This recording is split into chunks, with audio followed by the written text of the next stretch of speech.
orang yang ma'rifat kepada Allah itu tidaklah hilang ittirarnya kepada Allah.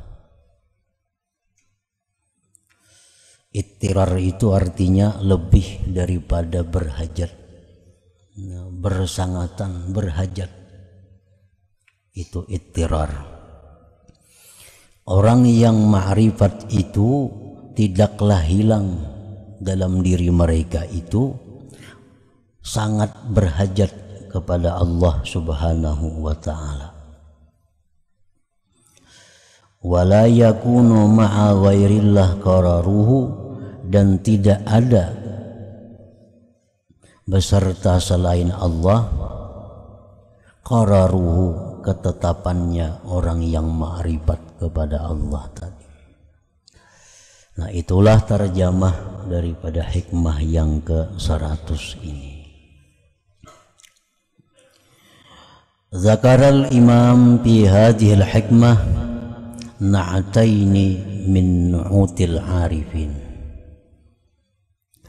Imam Ahmad Ibnu Athaillah, beliau menyebutkan pada hikmah yang ke-100 ini dua sifat daripada sifat-sifat orang yang ma'rifat kepada Allah.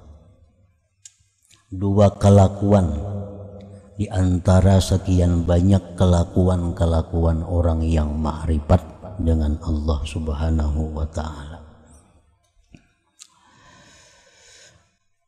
Orang yang ma'rifat kepada Allah itu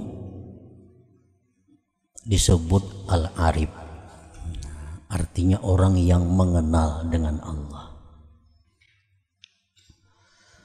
Pengertian ma'rifat itu ada terbagi dua. Satu, ada pengertian yang secara umum. Itu artinya adalah al-jazam, meyakini dengan seyakin-yakinnya. Seperti awwaluddin ma'rifatullah. Awal-awal agama itu adalah ma'rifat kepada Allah. Nah, pengertian ma'rifat kepada Allah di situ adalah meyakini seyakin-yakinnya adanya Allah Subhanahu wa ta'ala. Nah, jadi ma'rifat ini secara umum artinya adalah meyakini dengan seyakin-yakinnya keberadaan adanya Allah Subhanahu wa ta'ala. Nah, itu ma'rifat secara umum yang wajib ada pada diri setiap orang yang beriman. Adapun yang dimaksud dengan ma'rifat secara khusus itu ialah nurun yaqdhifuhullah fi qalbi abdih fadlan minhu wa bidzalika nur yushahidullah fi kulli syai'. Nah, pengertian ma'rifat secara khusus adalah ma'rifat itu cahaya yang dilontarkan Allah, cahaya itu ke dalam hati hambanya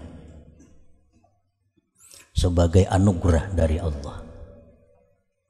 Maka dengan itu cahaya dia bisa menyaksikan Allah Subhanahu wa ta'ala pada tiap-tiap sesuatu. Nah, ini pengertian ma'rifat secara khusus. Cahaya yang dilontarkan Allah kepada hambanya yang dia kehendaki. Nah, lalu si hamba tadi dengan cahaya yang ada dalam hatinya itu dia bisa musyahadah kepada Allah pada tiap-tiap sesuatu. Nah, ini yang dimaksud dengan ma'rifat secara khusus atau indas sufiyah menurut orang-orang tasawuf, itu namanya ma'rifat.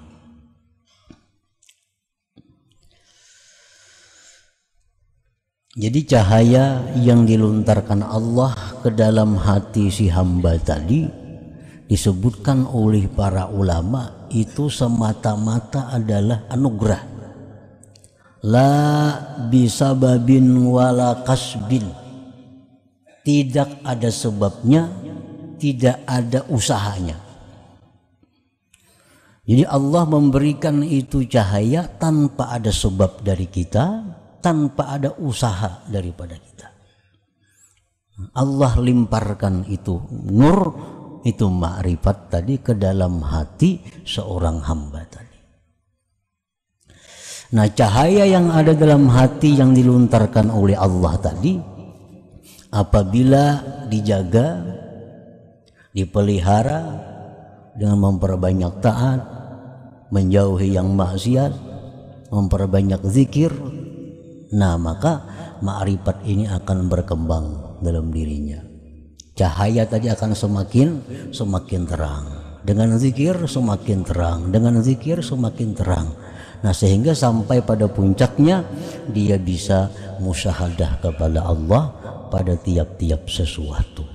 Nah, itu pengertian ma'rifat tadi.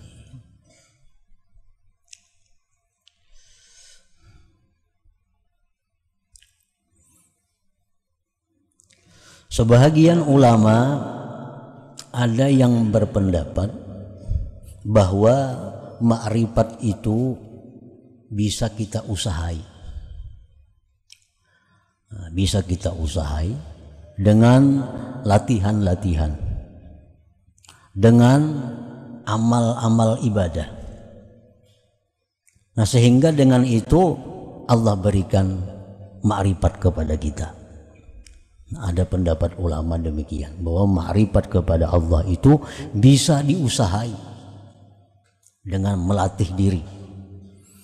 Imam Abdul Qadir Al-Jilani mengatakan, wa man arada an ya'rifallah fala budda min ta'allumil ilmi alladhi yuaddi bihi al-ibadat wa ya'rifu bihi sifatin nafsal batinah wa yuqaddimu qabla al-jami' ma'rifata aqidati ahli sunnah wal jamaah liya'rifa ma yajibu lillah wa malaikati wa rusulih wa ma yastahil wa ma yajuz.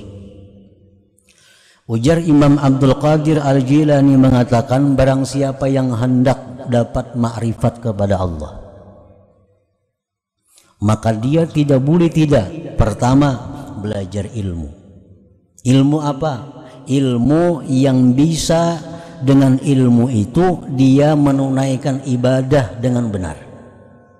Ilmu fikih. Dengan ilmu fikih maka dia bisa beribadah dengan benar. Karena dalam fikih diatur syarat ibadah apa, rukunnya apa, makruhnya apa, sunatnya apa. Belajari itu. Kemudian dia belajar lagi ilmu tentang hati. Apa-apa yang mesti dibersihkan dari hati, apa-apa yang mesti diperhiasi hati. Sifat ini dibuang, sifat ini diambil, sifat ini dibuang, sifat ini diambil. Dan sebelumnya itu terlebih dahulu dia mendahulukan mempelajari, meyakini tentang akidah ahlu sunnah wal jamaah. Sifat-sifat yang wajib bagi Allah, malaikat dan rasul, yang mustahil dan yang harus. Nah, mempelajari itu dan mengamalkan itu adalah satu cara untuk memancing datangnya ma'rifat kepada Allah itu.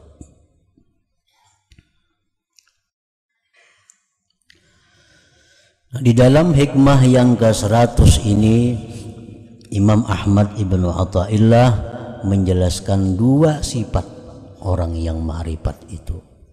Dari sekian banyak sifat-sifatnya, di sini ada 2 beliau jelaskan.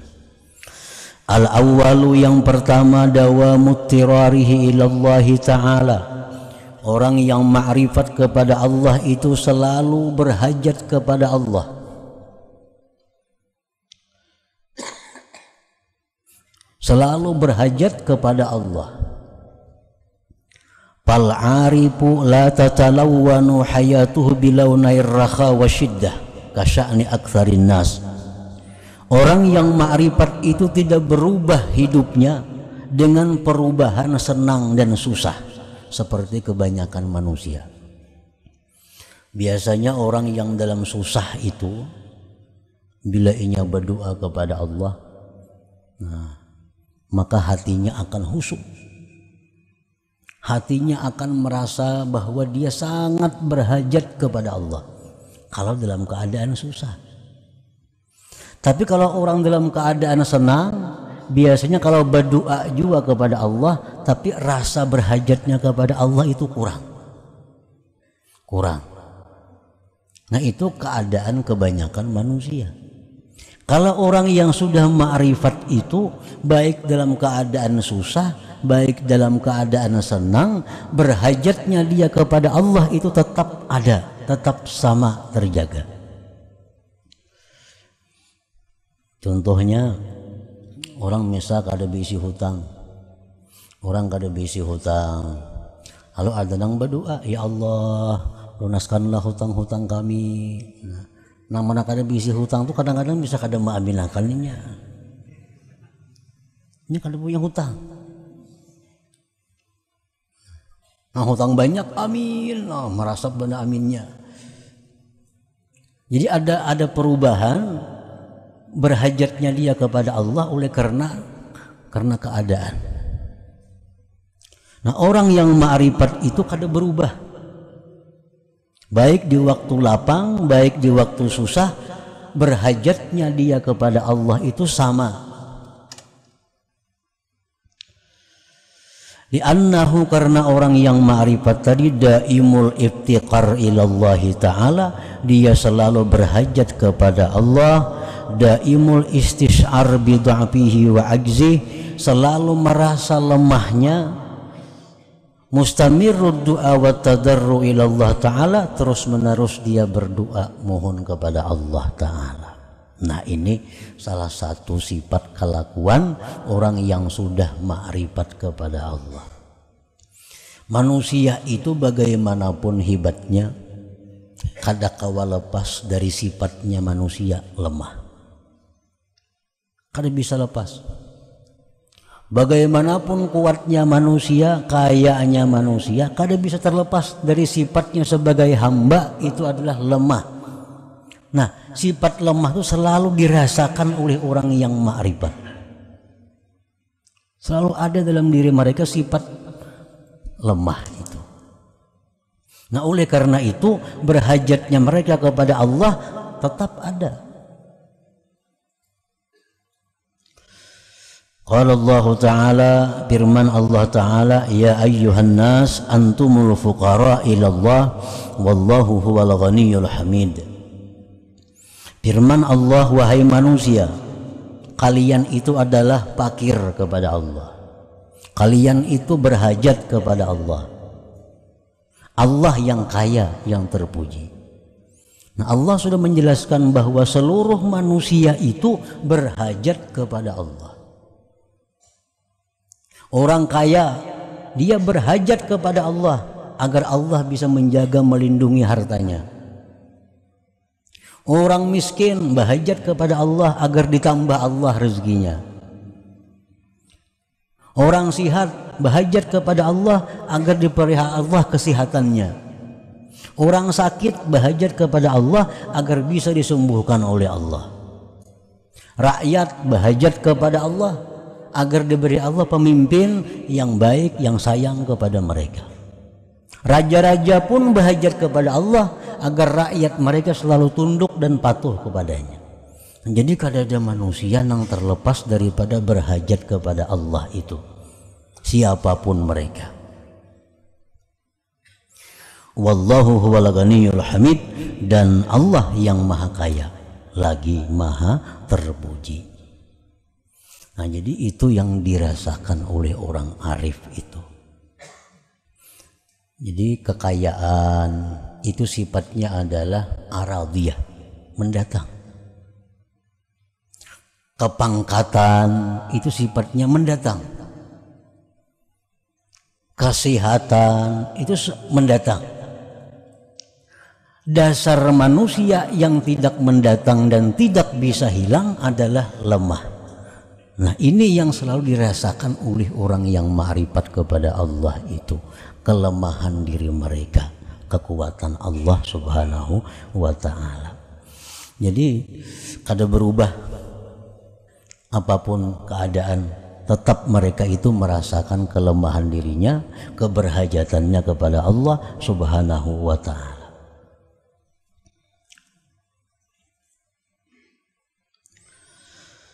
Asani yang kedua yang dijelaskan oleh Imam Ahmad Ibnu Athaillah tadi tentang orang yang sudah ma'rifat itu, ada muqararihi ma'a ghairillah ta'ala. Nah, tiada tetapnya dia beserta selain Allah Ta'ala. Maksudnya fal arifu la yakunu ma'a ghairillah hajatuhu. Orang yang arif itu tidak ada beserta selain Allah hajatnya. Nah, orang arif itu dia tidak ada hajat kepada selain Allah. Tidak ada hajat kepada selain Allah. Karena selain Allah sama aja lawan dirinya, orang berhajat juga. Wala sukunuhu, dan tidak ada ketentraman orang yang ma'rifat itu kepada selain Allah.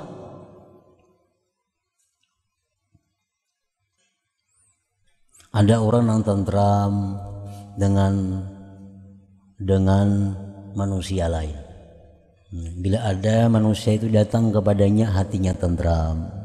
Bila manusia itu pergi, hatinya gelisah. Ini orang yang ketentramannya pada manusia. Nah, orang arif kada mau ke itu. Ada orang yang ketentramannya dengan duit. Bila ada duit, tenang. Kada ada duit, gelisah. Ini orang yang ketentramannya dengan duit. Orang yang ketentramannya dengan duit ini selalu berubah. Kadang-kadang tentram, kadang-kadang gelisah. Kadang-kadang tentram, kadang-kadang gelisah. Karena duit itu datang pergi. Tapi kalau orang itu ketentramannya dengan Allah, nah ini kada mau berubah karena Allah kada pergi. Nah, orang yang ma'rifat kepada Allah itu ketentramannya ada dengan Allah, bukan dengan selain Allah.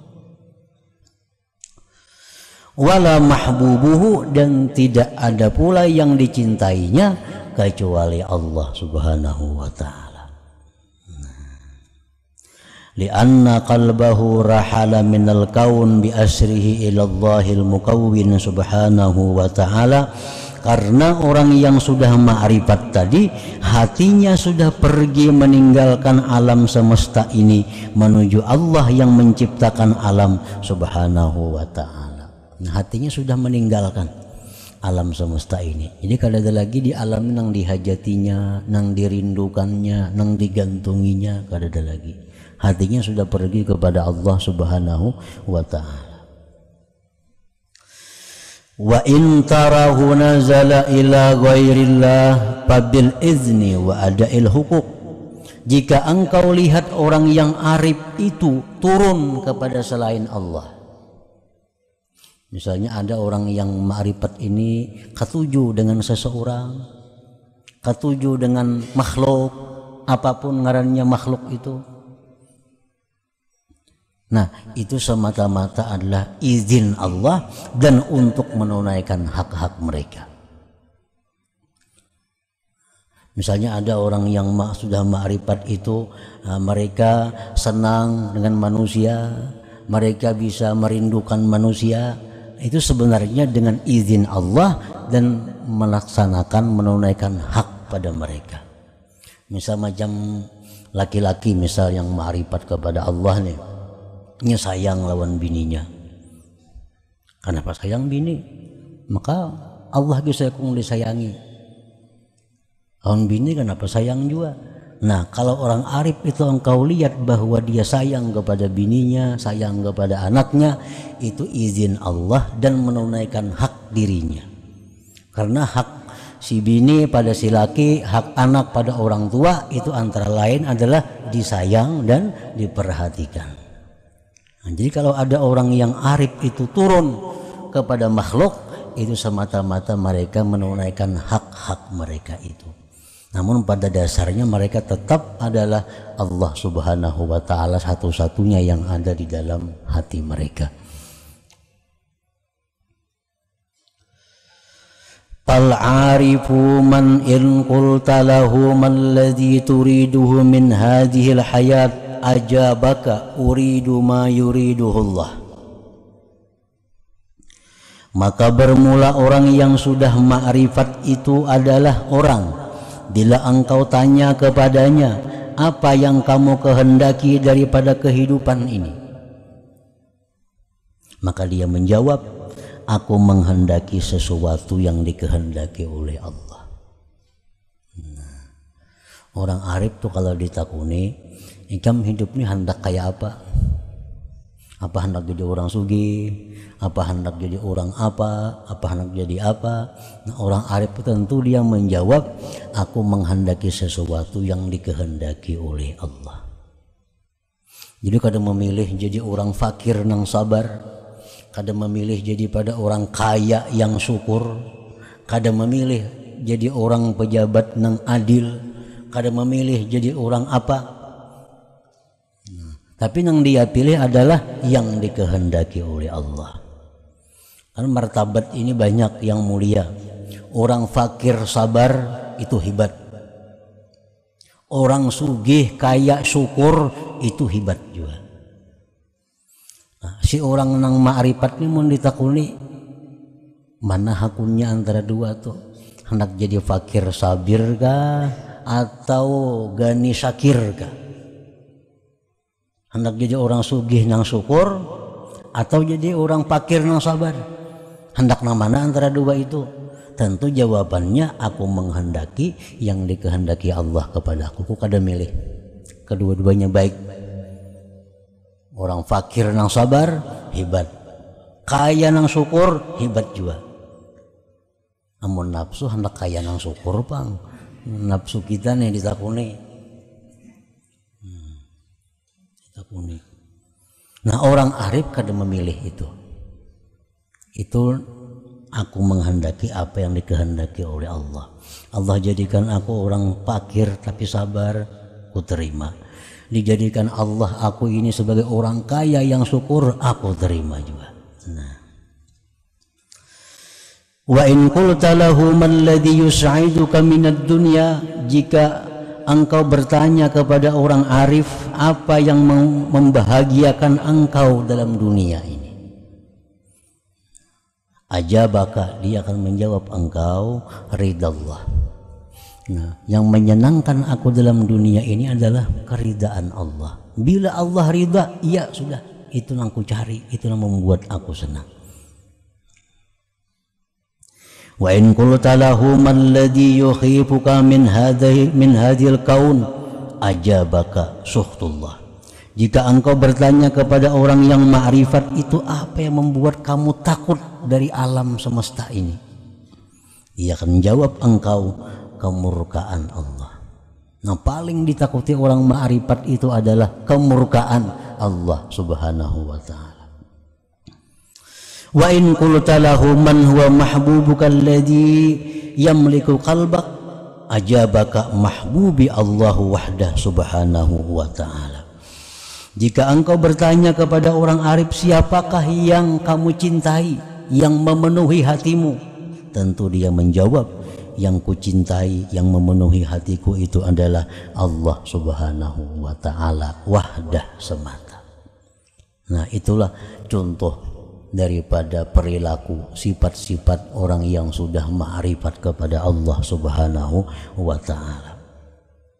Jadi Imam Ahmad Ibnu Athaillah meletakkan hikmah ini di nomor yang 100.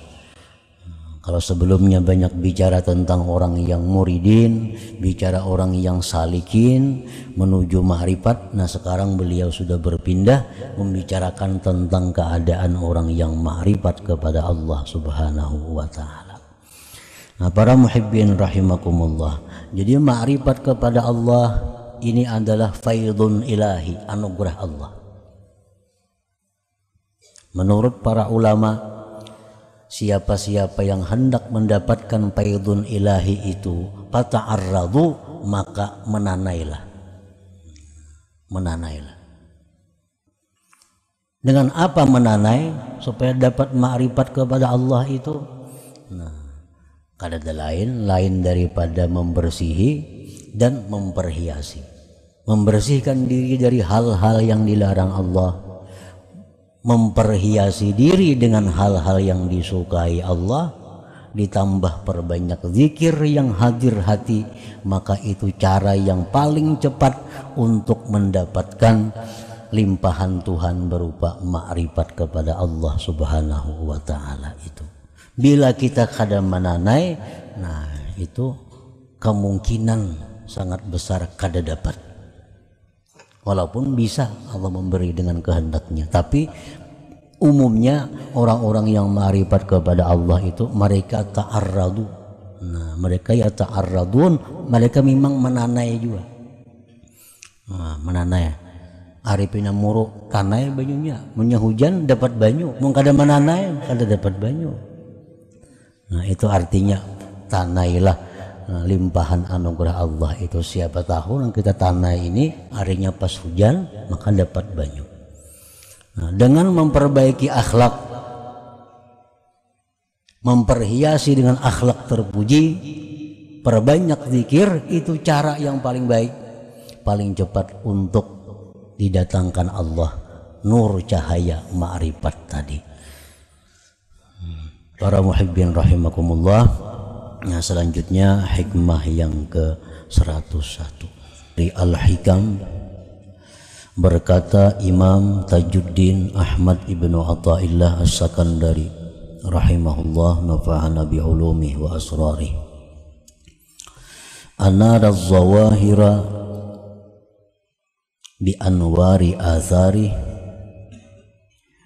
wa anara as-saraira bi anwari sifatih bi anwari awsafih. Li ajli dhalik afalat anwaruz zawahir wa lam ta'ful anwarul qulubi was sarair.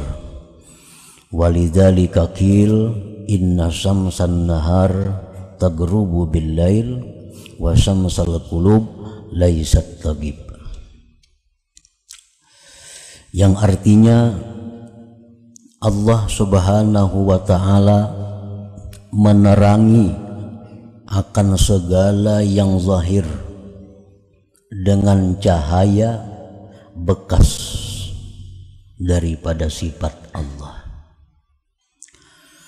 Dan Allah Subhanahu wa ta'ala menerangi sarair, menerangi hati dengan cahaya sifat-sifat Allah. Oleh karena yang demikian, hilang itu cahaya-cahaya dari segala yang zahir, dan tidak bisa hilang cahaya-cahaya hati. Dan karena demikian dikatakan orang bahwasanya matahari siang tenggelam dengan datangnya malam, dan matahari hati tidak akan pernah tenggelam. Para muhibbin rahimakumullah, itulah terjemahnya hikmah yang ke-101 ini. Maksudnya adalah anara az-zawahira minal alam kas-samawat wal ardi wa ghairihima minal ajsam bi anwaril kawakibi wasyamsi wal qamar allati hiya atharun li awsafih min qudratin wa iradatin wa ghairihima. Allah Subhanahu wa ta'ala menerangi akan segala yang nampak daripada alam ini, seperti langit, bumi, dan selain keduanya daripada segala benda termasuk tubuh kita. Allah menerangi itu semua dengan cahaya bintang, bulan, dan matahari, yang mana itu semua bintang, bulan, matahari tadi merupakan bekas bagi sifat Allah, kudrat, iradat, dan seterusnya. Nah, para muhibbin rahimakumullah, jadi Allah Subhanahu wa ta'ala itu mempunyai sifat. Nah kemudian Allah subhanahu wa ta'ala dengan sifat kudrat, iradat dan seterusnya itu menciptakan matahari, bulan, bintang dan lainnya.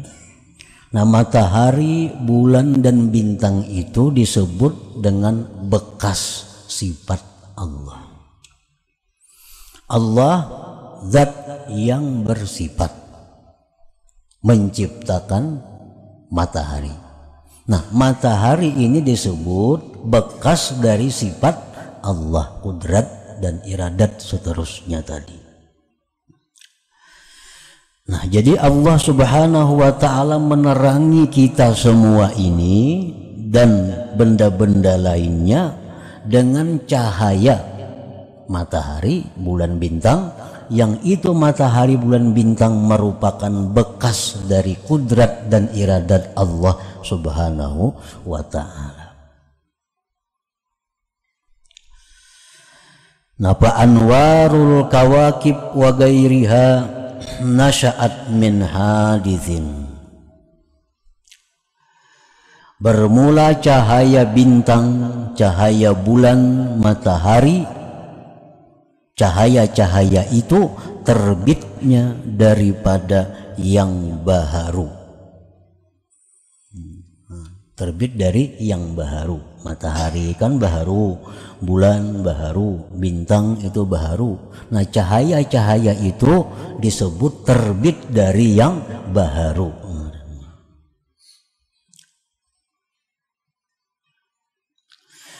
Wa anwaru ilmihi, sedangkan cahaya ilmunya Allah.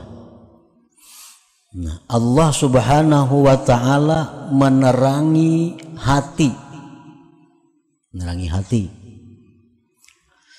dengan cahaya ilmu, dengan cahaya ilmu. Ilmu ini sifat Allah, kadim. Jadi ilmu ini bercahaya menerangi hati. Nah jadi cahaya dari ilmu ini cahaya yang langsung dari sifat Allah yang kadim. Lain dengan cahaya matahari. Kalau cahaya matahari itu terbit dari matahari, matahari baharu. Kalau cahaya ilmu itu terbit dari ilmu, ilmu sifat Allah kadim. Nah cahaya ilmu ini menerangi hati kita, menerangi hati manusia. Nah cahaya ilmu itu terbitnya daripada yang kadim, karena cahaya ilmu terbit dari sifat ilmu. Sifat ilmu adalah sifat Allah yang kadim. Nah para muhibbin rahimakumullah, jadi kesimpulannya ada dua. Pertama, alam yang zahir ini diterangi oleh Allah dengan cahaya yang terbit dari yang baharu. Kemudian ada hati. Hati ini diterangi oleh Allah dengan cahaya ilmu, yang cahaya ilmu itu terbit dari sifat ilmu Allah yang kadim. Nah, jadi ada zahir, ada batin. Batin diterangi oleh yang baharu, sedangkan batin diterangi oleh yang kadim. Wali ajli dzalik, oleh karena demikian, ghabat anwarul ula walam tagib anwarus tsaniyah. Oleh karena demikian, bahwa cahaya itu ada yang terbit dari matahari, maka dia akan tenggelam dengan tenggelamnya matahari. Dan ada cahaya yang terbit dari sifat Allah, maka ini tidak akan bisa tenggelam karena dia kadim. Nah para muhibbin rahimakumullah, itulah penjelasan sedikit daripada hikmah yang ke-101 ini.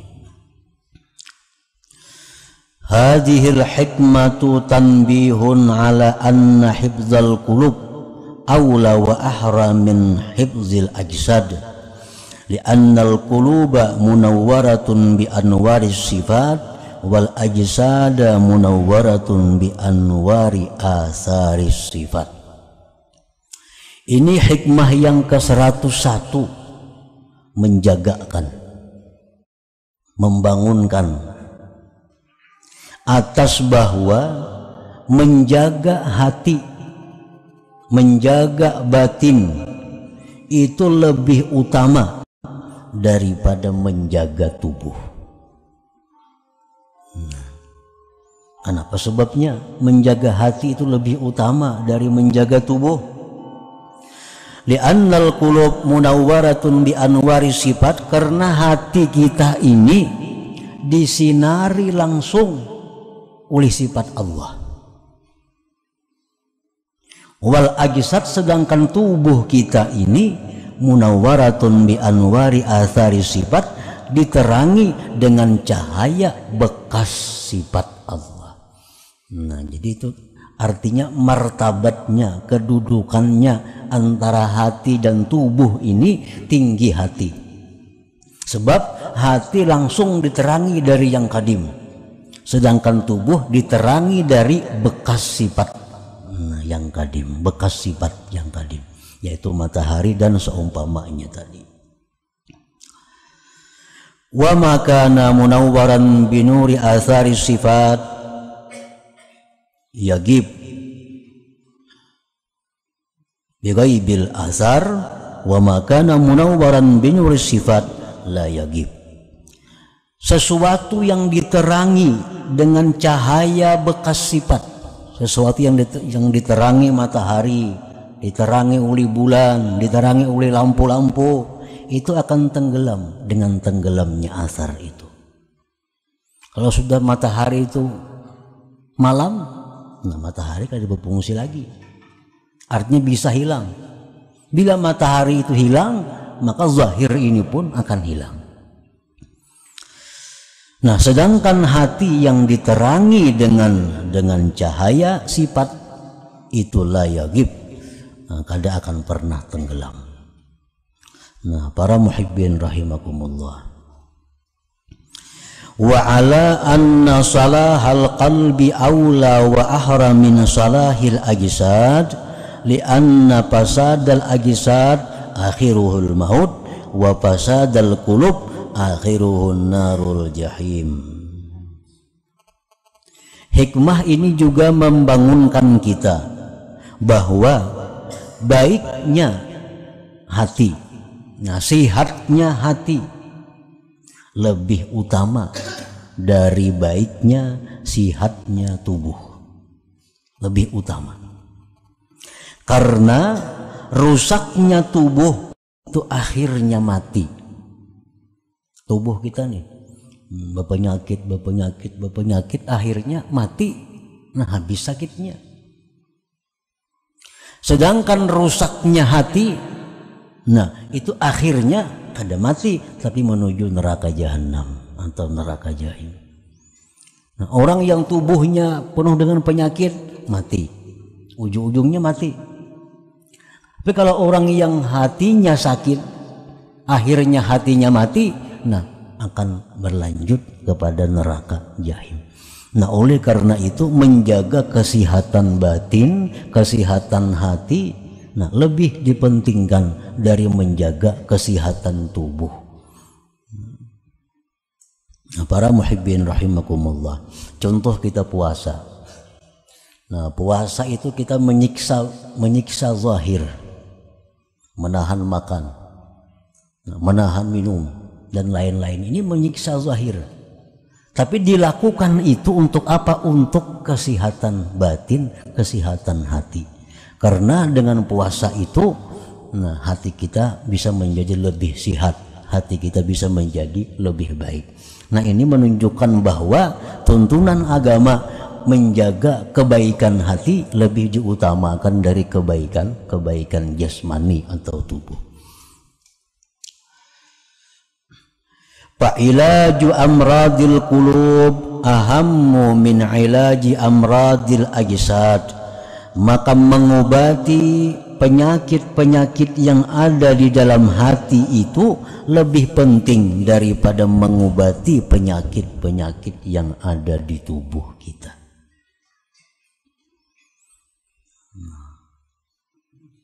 Mengobati penyakit-penyakit hati itu diutamakan, didahulukan daripada mengobati penyakit-penyakit yang ada di tubuh kita. Kenapa alasannya? Li'anna maradal qalbi yadurrul abda fi dinihi wa fi akhiratih. Karena penyakit hati itu merusak hamba baik agamanya dan akhiratnya. Bila hati rusak, otomatis agamanya rusak, akhiratnya berarti celaka. Wa amma maradul ajsad falaysa yadurrul insan illa fi dunya. Sedangkan penyakit tubuh tidak membahayakan manusia kecuali di dunianya. Penyakit tubuh itu kadang membahayakan kita kecuali hanya dunianya. Ditambah lagi keuntungannya, sakit tubuh ini bisa membawa pahala kalau kita bisa menyikapi dengan sabar dan ridha kepada ketentuan Allah. Orang yang berpenyakit tubuh nih, itu hanya yang terganggu urusan dunianya. Tapi kalau dia sabar ridha, jadi pahala. Nah, kalau orang berpenyakit hati, kada akan bisa menjadi pahala. Makin sabar, makin kada baik. Orang berpenyakit hati, sabarnya kada diobatinya, makin banyak dosanya. Kalau orang penyakit tubuhnya sabar aja, sakit, sabar, sakit, makin banyak sakitnya, makin banyak pahalanya. Nah, kalau orang penyakit hati, makin banyak penyakitnya, makin banyak dosanya. Nah, oleh karena tadi menjaga kesehatan batin, kesehatan rohani itu lebih utama daripada menjaga kesehatan jasmani ini. Nah, para muhibbin rahimakumullah. Wa amradul qulub, bermula penyakit-penyakit hati. Penyakit tubuh ini kan macam-macam, ada yang luar, ada penyakit dalam, getalan, penyakit zahir, panau, penyakit zahir. Nah, penyakit batin, penyakit dalam, usus buntu, ginjal dan lain sebagainya. Nah, itu penyakit zahir. Ini urusan kedokteran ini. Wa amradul qulub, penyakit hati itu macam apa? Contohnya ria, seperti ria. Nah, ria ini penyakit hati. Ria ini artinya seseorang melakukan ibadah untuk dipuji oleh orang lain. Nah, melakukan satu ibadah untuk dihargai oleh orang lain selain Allah. Nah, ini ria. Jadi apabila kita ini beribadah selalu minta nilai orang lain, minta puji orang lain, minta hormati orang lain, berarti kita ria, berarti hati kita ada penyakit yang mesti segera diobati. Wal kibri, kesombongan. Bila mana hati kita ada merasa lebih mulia dari siapapun, berarti kita sombong. Bila mana hati kita ada merasa lebih mulia, lebih takwa daripada orang lain, berarti kita sombong, dan itu penyakit hati. Wal bukhli, kikir, kadang mau mengeluarkan harta di jalan Allah. Nah, kadang mau enggan hatinya mengeluarkan harta di jalan Allah. Jalan Allah ini artinya yang sifatnya pahala. Membantu orang itu jalan Allah. Maulah masjid, bangun masjid, jalan Allah. Silaturahmi, memberikan sumbangan itu menggunakan di jalan Allah. Nah, wal bukhli, bakhil. Hatinya itu enggan mengeluarkan harta di jalan Allah. Nah, bila mana macam itu berarti hatinya ini ada penyakit. Wasyuhi, syuh ini lebih jahat lagi daripada bakhil. Kalau bakhil itu biasanya seseorang kadang mau mengeluarkan hartanya, tapi ada masalah kalau orang lain yang mengeluarkan hartanya. Nah, ini bakhil. Yang penting ampunnya jangan keluar, ampun orang biar aja keluar terus ada bapak. Nah, ini bakhil. Kalau syuh ini inya kada kapingin, kada hendak mengeluarkan hartanya, dan kada katuju orang mengeluarkan hartanya. Ini biasa umumnya banyak berlaku lin nisa, perempuan-perempuan. Ini banyak perempuan-perempuan nih nang bacari laki. Si laki menggunakan duit di jalan Allah kada katuju si bini nih. Duit seorang kada. Nah, jadi laki sosial kada katuju, apalagi dirinya seorang kada katuju. Nah, ini banyak di kalangan bini-bini nang soh nih. Sudah seorang pamalar, laki sosial ditangati. Ini banyak yang terjadi.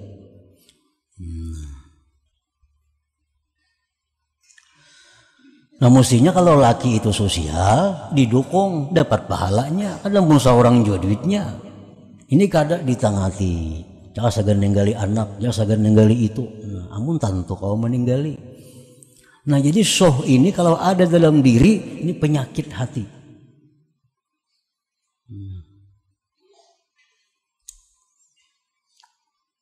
Wal hasad, dengki, wal hikid, nah, dendam, wa isarid dunya 'alal akhirah, mengutamakan dunia atas akhirat.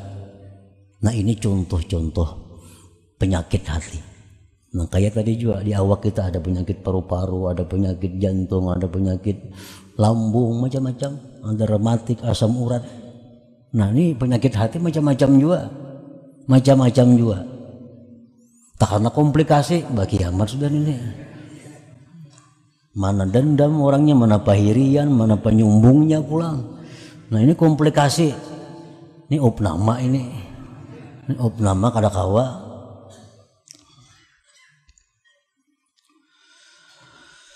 Wa tu'rafu amradul qulub, dikenal penyakit hati itu indikasinya. Nah, hati kita ini berpenyakit atau kada. Kadang-kadang orang sombong itu kadang menyadari dirinya sombong. Tuh. Orang yang ria kadang-kadang menyadari bahwa dia itu ria. Orang kikir kadang menyadari dia kikir. Nah, untuk itu diperlukan ada tanda-tanda yang menunjukkan penyakit hatinya itu. Wa tu'rafu amradul qulub, dikenal, diketahui penyakit hati itu pertama bitakasul anit taat. Nah, malas berbuat taat, kulir berbuat taat itu, kulir berbuat taat. Padahal kada ada halangan, kada ada rintangan. Jakanya sembahyang tuh 2 rakaat tuh kada ada halangannya, kada ada rintangannya. Orang bangun tengah malam tuh melihat main bola, ini pukul 2, pukul 3 subuh kena ke masjid lagi tuh. Nah, jika pukul 3 tuh ada sembahyang 2 rakaat, 4 rakaat, tapi kada kawa. Nah, takasul anit taat, malas. Berarti ada penyakit hati tadi. Ima sombong kah, kikir kah, dendam kah, apakah? Malas daripada taat. Nah, wa tulil baqa fid dunya, tandanya orang penyakit hati lagi antara lain, nah, dia mengingini umur panjang sepanjang-panjangnya di dunia ini. Ini hendak panjang umur, takutan lawan kematian itu. Nah, ini tandanya orang ada penyakit hati. Jadi apabila melaksanakan sunnah-sunnah Nabi itu kita malas, sembahyang berjamaah malas, membaca wirid malas, sembahyang duha malas, apalagi tahajud malas, witir malas, itu sudah jelas menunjukkan bahwa ada penyakit dalam hati. Bila malas kita pita gawe aja, berarti penyakitnya kada terlalu berat nih. Nya malas tahajud, cuma tahajud cuma berat kayak itu nah. Nah ini masih ringan penyakit. Tapi kalau kada kawa sama sekali, nah ini berat. Mungkin ada sombongnya nang berat, riaknya nang berat. Ibadah itu kita kadang-kadang bisa berat, nah bisa ringan, bisa ada gairah, ada rajin, ada yang malas. Nah, jadi selama ibadah itu kita bersemangat, selama ibadah itu dilakukan dengan rajin, itu menunjukkan bahwa hati kita sehat. Hati kita sehat. Kalau ada penyakit ringan, penyakit ringan. Jadi wa tu'rafu amradul qulub, dikenal itu penyakit hati tadi dengan takasul anit taat, malas daripada taat, wa hubbi tulil baqa fid dunya, kepingin panjang hidup dalam dunia, wa asbahi dzalik, dan seumpama demikian min awsafil mu'ridin anillahi ta'ala, daripada sifat-sifat orang yang berpaling dari Allah subhanahu wa ta'ala. Nah selanjutnya hikmah yang ke-102 dari Al-Hikam, berkata Imam Tajuddin Ahmad ibnu Athaillah As-Sakandari rahimahullah wa nafa'ana bi ulumihi wa asrarihi, liyukhaffif alamal bala anka ilmuka bi annahu subhanahu huwal mubli lak, alladhi wajahatka minhul aqdar huwallazi awwadaka husnal ikhtiyar. Artinya, hendaklah meringankan akan sakitnya bala, hendaklah meringankan akan beban bala daripada engkau oleh pengetahuan engkau bahwasanya Allah subhanahu wa ta'ala yang memberikan bala itu bagi engkau. Maka Tuhan yang berhadap akan engkau daripada Tuhan itu segala takdir, dialah Tuhan yang membiasakan kepada engkau pilihan yang terbaik. Nah, para muhibbin rahimakumullah, itulah arti terjemah daripada hikmah yang ke-102 ini. Idza asabatka musibah aw nazalat bika baliyah bi badanin aw ahlin aw malin aw jahin, fa'lam anna man anzala dzalika 'alaik huwa Allah subhanahu wa ta'ala al-muttasifu bir-ra'fati war-rahmah li ibadihi wa huwa alladhi 'awwadaka husnal ikhtiyari lak. Apabila menimpa akan engkau suatu musibah atau turun dengan engkau satu bala, baik itu pada badan sakit misalnya,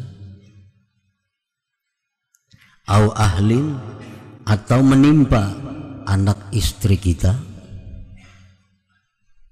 au malin, atau harta kita. Misalnya kita punya ternak, matian ternak kita, atau punya kebun habis dimakan hama, au jahin, atau kedudukan, dulunya punya pangkat sekarang dilingsirkan, dulu jadi kepala desa sekarang kada terpilih lagi.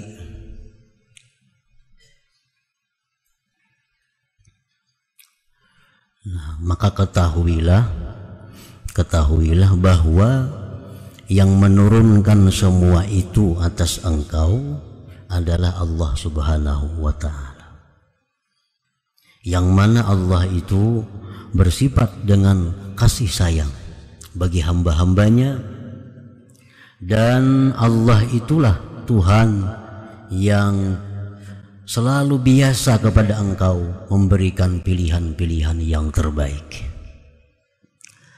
Nah, para muhibbin rahimakumullah, hikmah yang ke-102 ini beliau memberikan arahan kepada kita apabila kita mendapat suatu hal-hal yang kita tidak senang, kita mendapat bala, mendapat musibah, maka cara untuk meringankannya, cara untuk bisa menerimanya dengan lapang hati, maka caranya antara lain, kata beliau, adalah bahwa ingat, yang menurunkan bala ini adalah Allah Tuhan engkau, yang bersifat kasih sayang kepada engkau, yang selalu memberikan pilihan-pilihan terbaik kepada engkau.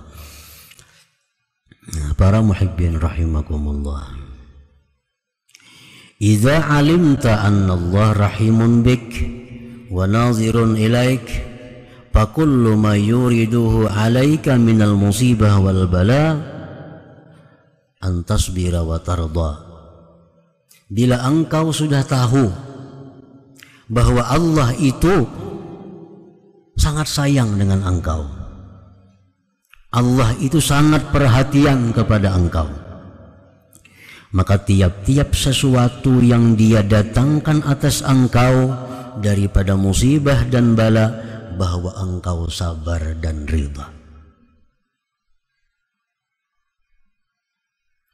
Wal tuhassin bihi zannak wal ta'taqid anna dzalik husna ikhtiyarin laka wa anna dzalik masalih khafiyah laka la ya'lamuha illa Allah subhanahu.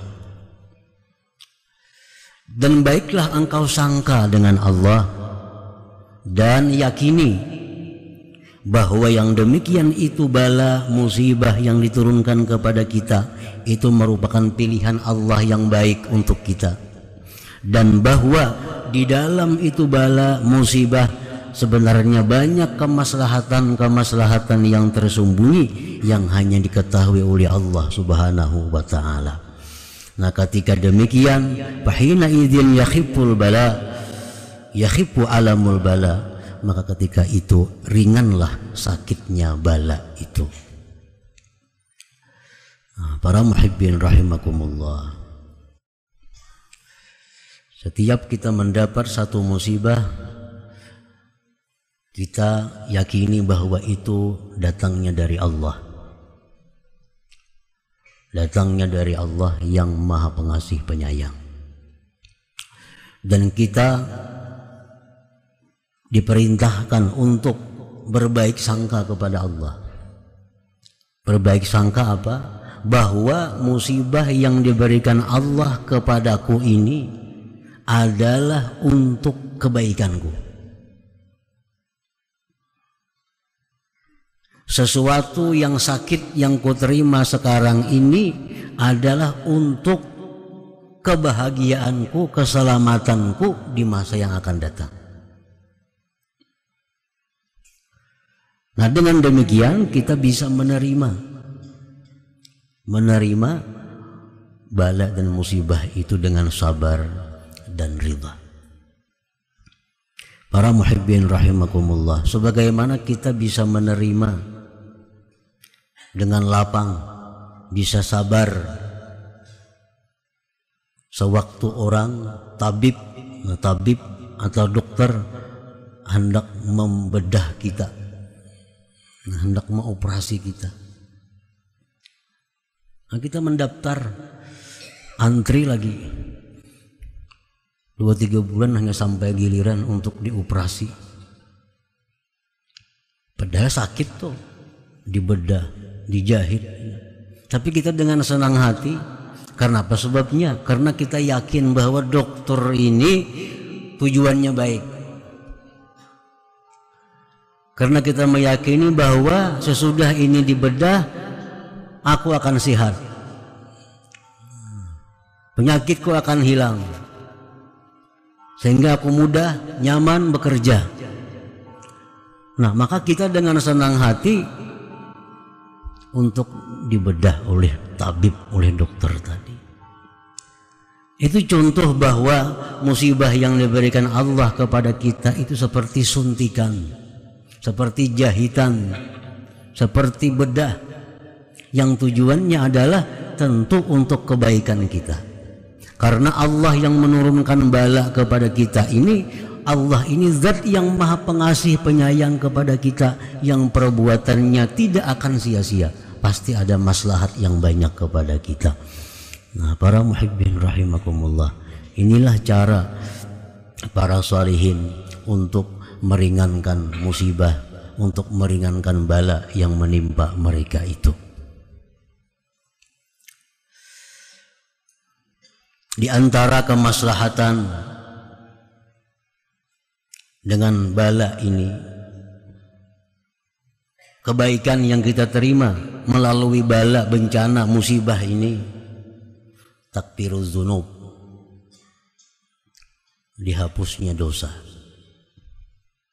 Dihapusnya dosa. Ada dosa-dosa kita di dalam tubuh kita ini yang hanya bisa hilang dengan menderita sakit. Ada dosa-dosa di tubuh kita yang bisa hilang dengan istighfar, ada dengan puasa, ada dengan tahajud. Tapi ada juga dosa-dosa di dalam tubuh kita yang tidak bisa hilang kecuali dengan penderitaan melalui musibah atau bala.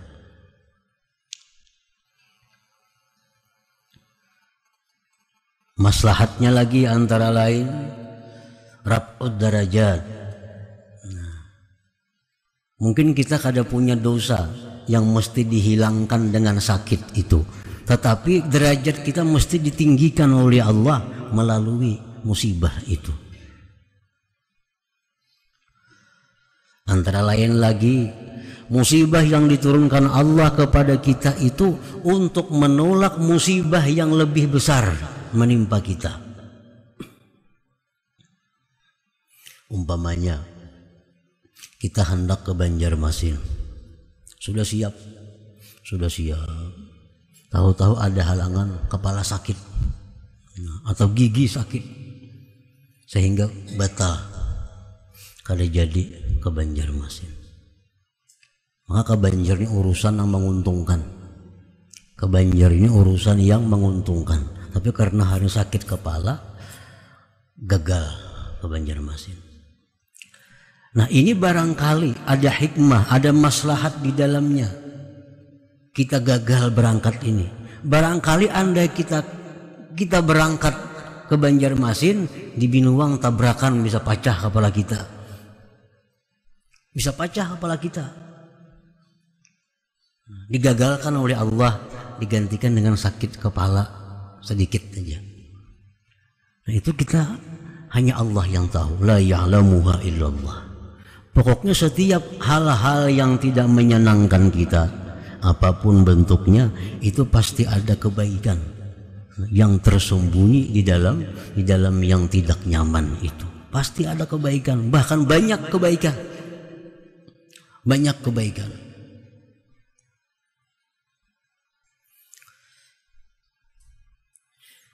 Nah, antara lain lagi untuk menghadapi musibah bala yang menimpa kita ini adalah mengingat bahwa ini adalah ujian Allah.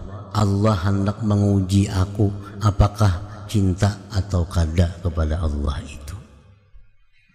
Nah, sekarang ini kita mungkin mengaku cinta kepada Allah, cinta kada cinta lawan Allah. Belum diuji lagi nih. Nah, Allah hendak menguji itu. Bukan Tuhan menguji untuk Tuhan. Tuhan kada perlu ujian, Tuhan sudah tahu sama dengannya. Cuma kita ini kan kada tahu apakah bujur-bujur cinta kepada Allah atau kada bujur cintanya. Nah, diturunkan Allah bala. Nah, bila seseorang ini bisa menerima dengan sabar, dengan ridha, nah berarti ini orang benar pengakuannya bahwa aku cinta kepada Allah Subhanahu wa ta'ala. Nah, para muhibbin rahimakumullah. Jadi setiap bala, musibah yang menimpa diri kita, keluarga kita, harta kita, kedudukan kita, maka itu adalah banyak kebaikan, banyak kemaslahatan yang tersembunyi di dalamnya itu. Qala Nabi sallallahu alaihi wasallam, Rasulullah bersabda, "Ma yusibul muslima min nasabin wala wasabin wala hammin wala hazanin wala adza wala ghammin hatta syaukatu yushakuha illa kaffarallahu biha min khatayah." Tidak ada yang mengenai akan seorang muslim daripada keletihan, keuyuhan, lapah, atau sakit, atau duka cita karena memikirkan hal yang akan terjadi. Kita ini sedih nah pikiran nah. Ini parak tanggal 10 bayar lampu pada ada duitnya kayak apa nih? Hamil. Wala hazan, sedih karena ingat kejadian masa lampau. Tak ingat anak mati, timbul sedih dalam hati. Wala aza, dan tidak ada satu gangguan dari orang lain, dari manusia yang menyakiti kita lewat kata-katanya atau lewat apanya. Dan tidak pula duka cita yang sedang dihadapi, sehingga duri yang masuk melukai kita, melainkan Allah menghapuskan dengan semua itu sebagian dari kesalahan-kesalahan kita. Para muhibbin rahimakumullah, ini artinya untuk meringankan beban musibah, bala itu. Kita kasusuban, terjajak paku, terjajak duri, sakit tuh. Ada dosa yang gugur, ada dosa yang dihapuskan oleh Allah Subhanahu wa ta'ala. Ada orang yang memfitnah kita, ada orang yang menggibah kita, ada orang yang menyakitkan kita tutur katanya. Kalau kita sedih, nah, ada dosa yang gugur daripada kita, ada dosa yang hilang daripada kita. Pokoknya apapun yang menimpa kita, sesuatu yang kada nyaman itu, salah satu maslahatnya adalah menghapuskan sebahagian dosa-dosa kita. Wa qala an-nabi sallallahu alaihi wasallam, ma yazalul bala bil mu'min wal mu'minah bi nafsihi wa waladihi wa malihi hatta yalqa Allah wa ma alaihi khati'ah. Rasulullah bersabda, senantiasa bala itu ada dengan orang mukmin dan mukminah, dirinya, anaknya, hartanya, sampai dia meninggal dunia, sehingga dia bertemu Allah tanpa ada sedikit membawa dosa. Nah, sakaratul maut itu sakit. Itu paling sakit, yang sakit itu sakaratul maut. Nah, itu sakit sakaratul maut bagi orang yang beriman adalah menghapuskan dosa-dosa mereka. Orang sakaratul maut kayak apa sakitnya? Itu sakit yang terakhir yang diterima dalam dunia. Bila kita sabar menghadapi sakitnya sakaratul maut itu menghabiskan dosa-dosa kita. Makanya Umar bin Abdul Aziz radhiyallahu anhu, beliau berkata, aku tidak akan berdoa kepada Allah supaya dimudahkan sakaratul maut. Biar mautku sakit, asa dosaku dihabiskan oleh Allah Subhanahu wa ta'ala. Buat apa sakaratul maut nyaman takurihing mati, tapi dia akhirat dalam neraka kaina. Orang mati ini kenyamanan takurihing matinya. tapi dosanya kada diampuni Tuhan, sehingga di akhirat dia akan menerima azab. Nah, kalau orang mati sakit, orang beriman tapinya matinya sakit sakaratul mautnya, ini akan menghapus dosa-dosanya sehingga dia bertemu Allah dalam keadaan tidak membawa dosa lagi. Nah, jadi pokoknya bila ada yang sakit, bila ada yang kada nyaman, nah itu satu maslahatnya adalah menggugurkan ada dosa-dosa kita. Qala Nabi sallallahu alaihi wasallam, innar rajul la takunu lahu ad-darajah indallah la yablughuha bi'amali hatta yubtala bi bala'in fi jismihi fayablughuha bidzalik. Bahwasanya seorang laki-laki sungguh bagi dia itu derajat di sisi Allah yang tidak sampai dia kepada derajat itu dengan amalnya, sehingga dia dibalakan dengan suatu bala di tubuhnya, maka dia sampai kepada derajat itu dengan sebab bala. Innar rajul, ini umumnya adalah orang-orang yang diberi Allah ilmu, artinya para alim ulama. Ini ilmunya banyak, tapi inya kada sanggup mengamalkan banyak-banyak ilmunya itu. Orang alim ini baca kitab amalan misalnya, ini baik dibaca subuh, ini baik dibaca jam 9, ini baik dibaca habis tengah hari, ini baik dibaca habis asar, ini baik dibaca habis maghrib. Dalam azkar ada pelajarannya, tapi orang alim sendiri kada mampu mengamalkan apa yang ia sampaikan itu. Nah, artinya apa? Orang alim ini punya derajat yang tinggi di sisi Allah yang kada bisa dicapainya dengan amaliyah.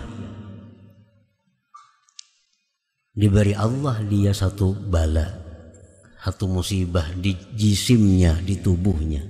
Nah, dengan bala itu, pahalanya itu bisa mencapai dia kepada derajat yang disediakan Allah Subhanahu wa Ta'ala untuk mereka itu. Nah, itu menurut pensarah hadis tentang innar rajul. Rajul itu biasanya laki-laki yang mempunyai kelebihan. Kalau zakar itu laki-laki, itu cuma umum. Kalimat zakar itu laki-laki, kanak-kanak, laki-laki orang gila, orang kada pintar, zakar laki-laki. Tapi kalau rajul itu biasa laki-laki yang punya kelebihan. Nah, innar rajul, bahwasanya seorang laki-laki yang ada baginya derajat di sisi Allah yang tidak bisa dia capai dengan amal ibadahnya, sehingga dibalakan dia di tubuhnya, maka dia sampai ke derajat itu dengan sebab bala itu. Nah, jadi fungsi maslahat faidah bala ini bisa menghapuskan dosa, bisa pula meninggikan derajat seseorang sehingga dia sampai kepada derajat yang disediakan Allah yang kada bisa dicapainya dengan amal ibadahnya hari-hari itu.